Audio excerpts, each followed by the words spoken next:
Grimm's Fairy Tales, Chapter 43. An aged count once lived in Switzerland, who had an only son, but he was stupid, and could learn nothing. Then said the father, "Hark you, my son, try as I will, I can get nothing into your head. You must go from hence. I will give you into the care of a celebrated master, who shall see what he can do with you." The youth was sent into a strange town, and remained a whole year with the master. At the end of this time, he came home again, and his father asked, "Now, my son, what have you learnt?" "Father, I have learned what the dogs say when they bark." "Lord have mercy on us," cried the father, "is that all you have learnt? I will send you into another town, to another master." The youth was taken thither, and stayed a year with this master likewise. When he came back, the father again asked, "My son, what have you learnt?" He answered, "Father, I have learned what the birds say." Then the father fell into a rage and said, "Oh, you lost man, you have spent the precious time and learnt nothing. Are you not ashamed to appear before my eyes? I will send you to a third master, but if you learn nothing this time also, I will no longer be your father." The youth remained a whole year with the third master also, and when he came home again, and his father inquired, "My son, what have you learnt?" he answered, "Dear father, I have this year learnt what the frogs croak." Then the father fell into the most furious anger, sprang up, called his people thither, and said, "This man is no longer my son. I drive him forth, and command you to take him out into the forest, and kill him." They took him forth, but when they should have killed him, they could not do it for pity, and let him go, and they cut the eyes and tongue out of a deer that they might carry them to the old man as a token.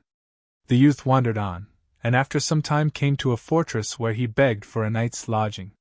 "Yes," said the lord of the castle, "if you will pass the night down there in the old tower, go thither. But I warn you, it is at the peril of your life, for it is full of wild dogs, which bark and howl without stopping, and at certain hours a man has to be given to them, whom they at once devour." The whole district was in sorrow and dismay because of them, and yet no one could do anything to stop this. The youth, however, was without fear, and said, "Just let me go down to the barking dogs, and give me something that I can throw to them, they will do nothing to harm me." As he himself would have it so, they gave him some food for the wild animals, and led him down to the tower.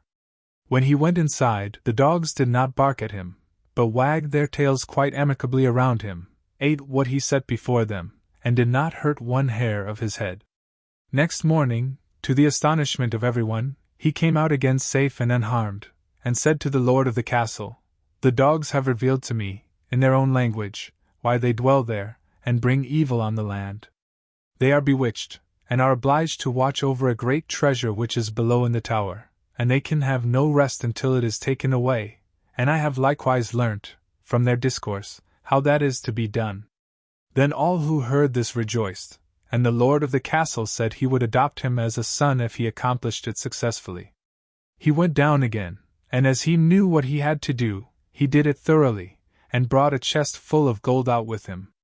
The howling of the wild dogs was henceforth heard no more, they had disappeared, and the country was freed from the trouble. After some time he took it in his head that he would travel to Rome. On the way he passed by a marsh, in which a number of frogs were sitting croaking. He listened to them, and when he became aware of what they were saying, he grew very thoughtful and sad. At last he arrived in Rome, where the Pope had just died, and there was great doubt among the cardinals as to whom they should appoint as his successor. They at length agreed that the person should be chosen as Pope who should be distinguished by some divine and miraculous token. And just as that was decided on, the young count entered into the church, and suddenly 2 snow-white doves flew on his shoulders and remained sitting there. The ecclesiastics recognized therein the token from above, and asked him on the spot if he would be Pope. He was undecided, and knew not if he were worthy of this, but the doves counseled him to do it, and at length he said yes.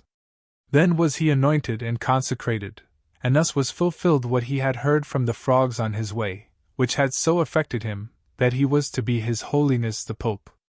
Then he had to sing a mass, and did not know one word of it, but the 2 doves sat continually on his shoulders, and said it all in his ear.